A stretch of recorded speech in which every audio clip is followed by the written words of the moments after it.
A chegada holandesa, estabelecendo raízes na África. Em 1652, uma frota holandesa aportou na costa da África do Sul. Imaginem, naquela época, o que seria avistar essas terras desconhecidas. O Cabo da Boa Esperança? Um ponto estratégico. Era como um atalho para o Oriente, vital para a Companhia Holandesa das Índias Orientais. Jan van Riebeeck, o líder da expedição, não perdeu tempo. Estabeleceu um posto comercial. Logo, uma onda de colonos holandeses, em busca de uma vida nova, como muitos que vieram para o Brasil, começou a chegar. Eles se espalharam pelo interior, encontrando terras férteis, propícias para plantar e prosperar. Essa comunidade, crescendo como um pé de feijão mágico, marcou o início da presença europeia duradoura na África do Sul. Nascidos da disputa, ascensão dos boeres e conflitos iniciais. A colônia no Cabo viu os colonos holandeses se autodenominarem boeres, fazendeiros para nós. Resistentes e independentes, expandiram os limites do assentamento europeu. Desenvolveram uma cultura própria, enraizada na terra e na fé. Tribos indígenas, como os Xhosa, resistiram à expansão boer. A Grã-Bretanha ocupou a colônia em 1795, trazendo novas leis e costumes. A abolição da escravidão pela Grã-Bretanha em 1834. A tensão aumentou, preparando o cenário para a Grande Jornada. O êxodo boer. A Grande Jornada em busca da liberdade. Em 1836, milhares de boeres, cansados da intromissão britânica, decidem partir. Liderados por Piet Retief e Andries Pretorius, deixaram a colônia do Cabo. Carregando tudo em carroças cobertas, partiram para o interior inexplorado. A Grande Jornada foi uma odisseia de bravos. Terrenos traiçoeiros, climas severos. Era preciso ser duro na queda. Lutaram batalhas sangrentas contra os guerreiros Zulu. Os boeres eram teimosos, perseverantes, formando laços comunitários fortes. A Grande Jornada moldou a identidade boer, preparando o cenário para repúblicas independentes. Conflito e conquista, enfrentando os Zulu e os Xhosa. A Grande Jornada, como um rio que segue seu curso, levou os boeres a confrontos inevitáveis com os povos indígenas. Os Zulu, esses eram guerreiros de fazer história. Liderados por Shaka, um estrategista nato, haviam estabelecido um império que impunha respeito. A Batalha de Blood River, em 1838, foi um marco. Os boeres, em menor número, venceram uma força Zulu muito maior, um feito que ainda ecoa em suas narrativas. Mas os conflitos não acabavam.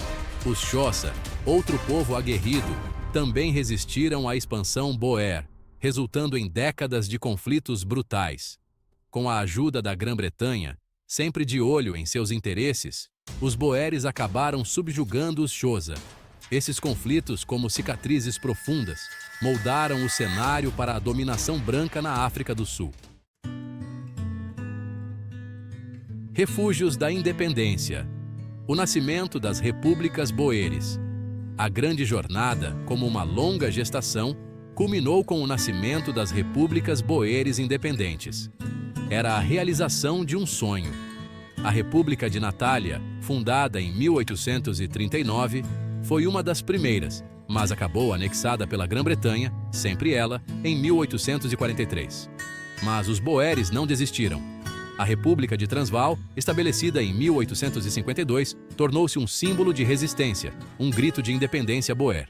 E o Estado Livre de Orange, fundado em 1854, com suas comunidades agrícolas e valores tradicionais, como um retrato do interior do Brasil, também defendia ferozmente sua autonomia.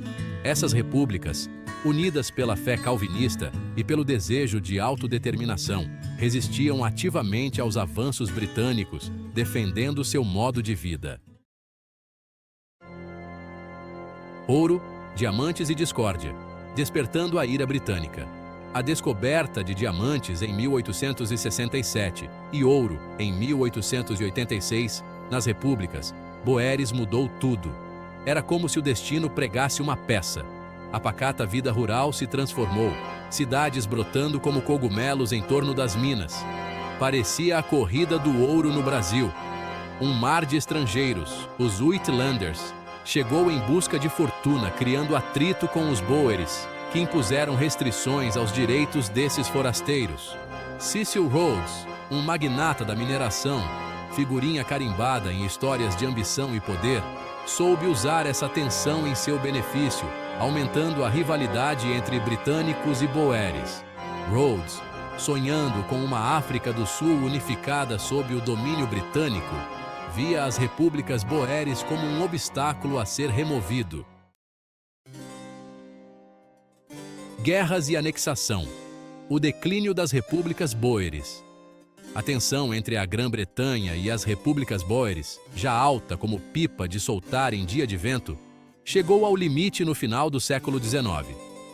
A descoberta de ouro em Witwatersrand, Transvaal, em 1886, despertou a cobiça como um ímã atraindo a corrida do ouro. O presidente Paul Kruger, líder Boer de fibra, recusou-se a ceder às demandas britânicas por direitos para os Uitlanders. A resposta foi um sonoro não.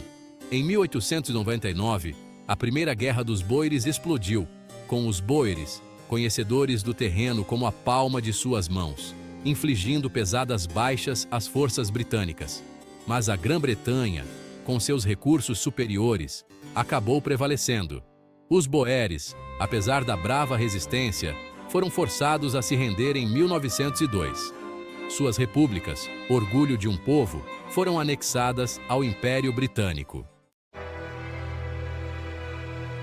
Legado da discriminação, sombra da escravidão e segregação.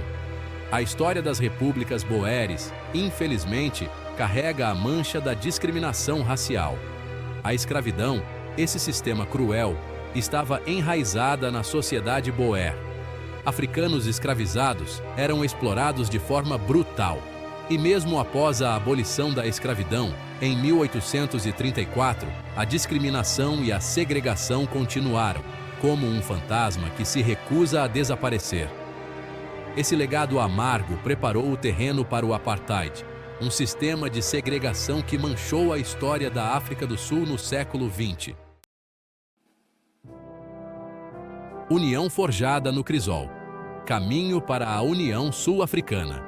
Após a Guerra dos Boeres, a África do Sul precisava se reerguer como um pássaro fênix.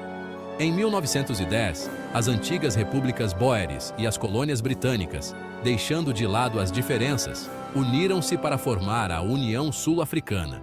Mas a união, como um casamento arranjado, era marcada por divisões raciais e desigualdades. A Constituição da União Sul-Africana, longe de ser perfeita, consagrou a supremacia branca, negando direitos políticos aos africanos.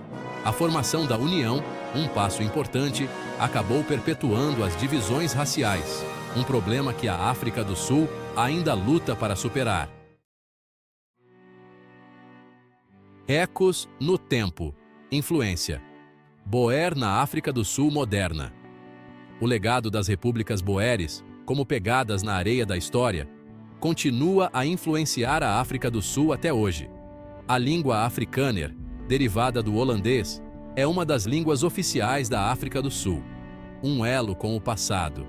A cultura Boer, com sua ênfase na autossuficiência e valores conservadores, ainda está presente em muitas esferas da sociedade. Mas é preciso lembrar que as políticas segregacionistas das repúblicas Boeres abriram caminho para o Apartheid. As cicatrizes do Apartheid, profundas e dolorosas, ainda se manifestam nas desigualdades econômicas e tensões raciais que o país enfrenta. Reflexões sobre uma história turbulenta. Lições da luta Boer. A história das repúblicas. Boeres, com seus altos e baixos, é uma janela para as complexidades da história sul-africana. É uma história de conflitos, migração e busca pela identidade que expõe o lado obscuro do nacionalismo. O legado da discriminação e do conflito serve como um lembrete do que não deve ser repetido. Ao reconhecer os erros e acertos do passado, a África do Sul pode trilhar um futuro mais justo e igualitário.